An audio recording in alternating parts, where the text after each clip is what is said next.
Aja Wilson didn't just commit a hard foul on Friday night, she turned target center into ground zero for the biggest officiating scandal the WNBA has seen in years. 1 second, Kayla McBride was curling off a screen, eyes locked on the rim like she's done 1,000 times. The next, Wilson planted both feet, loaded her shoulders, and blasted a two-handed shove straight into McBride's chest. Minnesota's sharpshooter slammed backward, smacking the floor so hard the thud bounced off the rafters. Fans gasped, players froze, cameras zoomed, and for a heartbeat, every soul in the building waited for the inevitable flagrant 2 announcement. Instead, the crew chief shrugged, pointed baseline, and ruled it a common foul, as casual as calling a double dribble in a YMCA league. Twitter, TikTok, and Instagram reels detonated in under 60 seconds. The hashtag #ProtectKayla sprinted to the top 3 trends in the United States, while the possession clock was still running. By halftime, the clip racked up 2.5 million views, stitched into side-by-side comparisons of rookie Angel Reese's jersey grab and Rickea Jackson's hip check. Both whistled as flagrants and both followed by ejections. Comment sections roasted the refs. Different rules for superstars. League protects its poster girls. And the vicious, if Kayla sold jerseys like Aja, she'd already be in the locker room. Even neutral fans felt robbed. They came for basketball drama, not corporate favoritism. But rewind to understand the stakes. Las Vegas rolled into Minneapolis wounded, having dropped 3 of their last 4 and clinging to the 6th seed. Wilson, 2-time MVP and self-proclaimed face of the league, was pressing all night, hungry to snatch momentum before a brutal 7-game road swing. Early in the first quarter, she missed 3 straight fadeaways. When McBride's shooting elbow brushed her shoulder on that curl, frustration boiled over. Wilson reset her footing, cocked her arms, and delivered the shove. Textbook excessive contact. Rule 12b, subsection Hostile Act, states that any unnecessary and excessive blow above the shoulders or to the upper torso is subject to immediate flagrant review. Yet the refs didn't trigger a review. They didn't even huddle. They simply inbounded the ball, and the game rolled on as if Minnesota's sniper hadn't just been pancaked. McBride popped up dazed but furious. She marched to the stripe for 2 free throws, rubbed her sternum, bricked the first, and short-armed the second. That should have been the end of it, but adrenaline is a strange teammate. Over the next 5 minutes, she drilled 3 straight triples, each one punctuated by a death stare at the officiating crew. The Lynx ripped a 15-4 run that ballooned into a 109-78 demolition, keeping their home record spotless at 14-0. Yet nobody cared about the score. ESPN and local broadcasters led every highlight package with the shove. Analysts Rebecca Lobo and Chini Ogwumike replayed it 9 times, each rewind more damning. Lobo gasped, "If that's not excessive, what is?" Ogwumike added, "You can't let frustration shots slide just because the shooter is market gold." Inside the Las Vegas locker room, tension dripped from the ceiling like sweat. Reporters heard Wilson mutter, "I protected myself," while veterans Chelsea Gray and Jackie Young closed ranks, blocking cameras. A sideline assistant accidentally spilled that Wilson caught wind of a potential post-game review and kicked a Gatorade cooler on her way to the bus. Spin doctors claimed she was mad at the loss, but insiders whispered otherwise. A league memo had already flagged the play for secondary evaluation. So how can the league retroactively correct something the refs never escalated? Normally, the replay center in Secaucus can upgrade or rescind a flagrant if, and only if, the on-court crew designates a hostile act. Because they didn't, discipline now requires a separate investigation, something the WNBA hasn't done since the Brittany Griner-Nneka Ogwumike scuffle in 2022. Translation, the league office must choose between protecting its highest-earning star or salvaging officiating credibility that's been leaking all season. It's the worst public relations fork in the road, and every path is lined with angry fans. Commissioner Kathy Engelbert spent the entire All-Star break defending officials. She repeated the phrase, "Our refs are professionals," so often players turned it into a meme. Yet data says otherwise. ESPN's mid-season investigation revealed that teams average 18.7 fouls per game, the highest clip since 2017, while multiple anonymous players claim obvious hacks go uncalled to keep the game flowing. Add Wilson's shove, and you get a combustible mix of star favoritism and statistical inconsistency.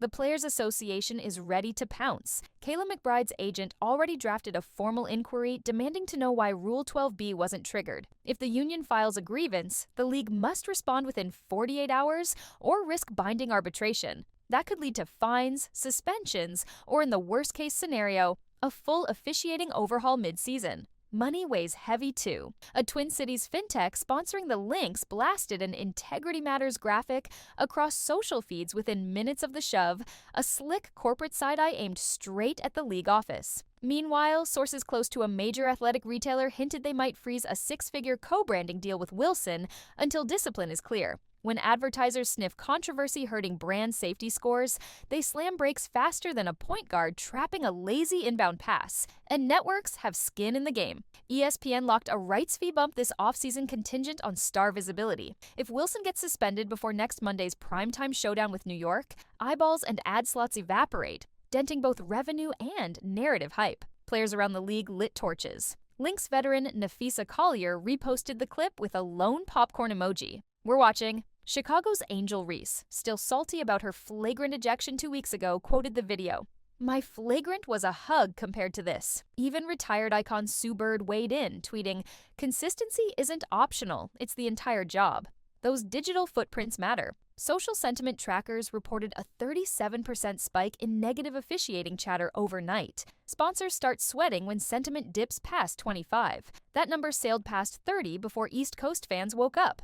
Damage control sirens blared at League HQ before breakfast. The referees themselves are split. Two long-tenured officials told beat reporters, anonymously of course, that the crew absolutely should have stopped to review, but feared slowing pace of play. One admitted, "We get graded down for every stoppage that kills rhythm." Translation, call the flagrant and risk lower performance marks, or swallow the whistle and pray the cameras don't expose you. They gambled, social media hit blackjack, and now the league holds the busted hand. Let's zoom in on Kayla McBride, the so-called hero of this saga. She left the arena with a deep chest bruise, passed concussion protocol, and brushed off questions with a shrug. Basketball's a contact sport, but cheap shots aren't part of the game. That one-liner earned her 50,000 new followers overnight and attracted fresh endorsement sniffers looking for classy clapback energy. McBride's agent is negotiating a Unbothered Queen merch line, scheduled to drop if discipline hits Wilson. Talk about flipping pain into profit. McBride's teammates didn't stay silent. Rookie Dorka Juhasz posted practice court footage of McBride burying jumpers while a Bad Blood remix blared. Guard Courtney Williams uploaded a TikTok lip-syncing "Can't Keep a Good Shooter Down," capping the clip with an exaggerated flop that looked suspiciously like Wilson's shove in slow motion. Minneapolis embraced the narrative. Local breakfast spots handed out free coffee to anyone wearing a McBride jersey. Billboards downtown flashed, "Protect Kayla, protect the game." The Lynx pack circled, and the league noticed. Speaking of notices, Basketball Spilled obtained screenshots from the league's replay Slack. At 9:12 p.m., 3 minutes after the shove, a senior engineer tagged the clip "Flag 2" with a note, "Wind-up present, high impact, follow-through, possible excessive." An evaluator responded, "Crew didn't request. Per guidelines, we're eyes only unless buzzed, standing by." The system flagged it as a violation, but bureaucracy shackled enforcement. That digital trail might be Exhibit A if the union drags the league into arbitration. Imagine a courtroom projector playing the shove on loop while counsel recites Rule 12B. It's a PR iceberg, and the WNBA Titanic is steaming full speed ahead. Meanwhile, Las Vegas coach Becky Hammon couldn't dodge microphones. Post-game, she said, "I'd coach a 10 times out of 10. But let's be real, that shove's usually a flagrant." Subtext, "Even I can't defend that no call." Her honesty earned respect, but also added gasoline. If the Aces' own bench boss leans toward suspension, how can the league stand pat? Opposing coaches smell blood, too. New York's Sandy Brondello hinted she'd monitor disciplinary news closely before crafting Monday's defensive scheme. Translation, if Wilson sits, I'm rewriting the playbook by sunrise. Fans turned amateur detectives, clipping every slow-mo angle. One YouTuber overlaid the impact force estimation graphic, claiming, Wilson delivered 800 newtons, comparable to an NFL linebacker hit. Another cross-referenced McBride's shooting slump after contact, arguing the shove altered competitive balance. Hot take channels reveled, boosting watch hours, but the league's brand equity eroded with every replay. Let's not forget season context. The WNBA is courting record attention after Caitlin Clark's rookie surge exploded TV ratings. That spotlight magnifies every officiating blemish. Blow enough calls, and casual eyeballs drift away faster than a corner shooter after a pump fake. Ref controversies aren't new. They're just amplified in the algorithm era. A league official privately admitted, "We're one bad viral whistle from becoming a meme and losing a sponsor." Well, they just got it. So what happens now? The disciplinary board meets today, weighing video, rulebook language, and public fury. They can fine Wilson, suspend her, issue an official warning, or hide behind silence. Fines alone won't placate fans. Wilson's max penalty tops out at $2,500. Pocket change compared to her Nike checks. A one-game suspension stings but sparks ratings. Intrigue. 2 games alters playoff seeding.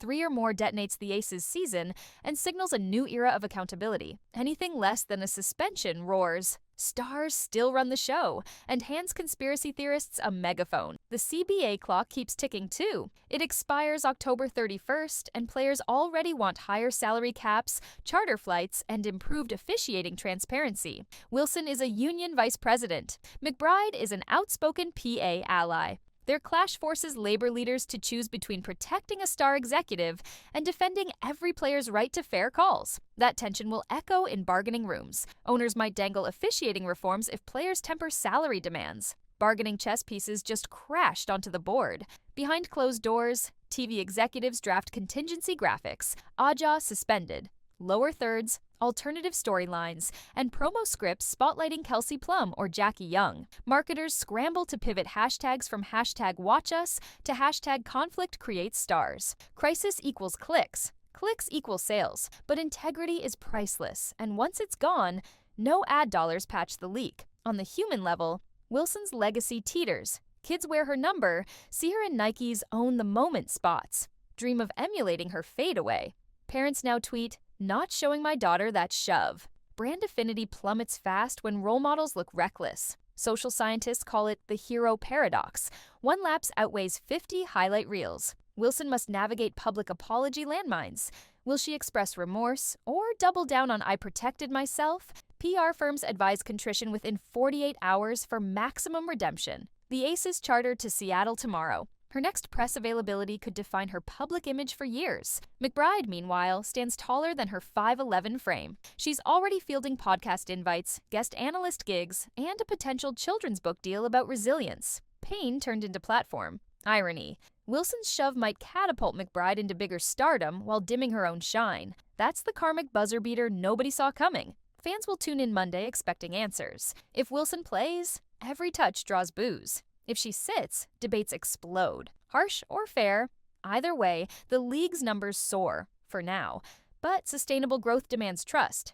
Blow it. And the WNBA risks becoming just another sideshow in the sports circus, where uproar overshadows skill. The message for league brass is simple: call the game fair or watch credibility crumble. Because in a season bursting with historic talent and rising viewership, one blown whistle threatens to infect every storyline that follows. Officiating isn't background noise, it's the soundtrack of legitimacy.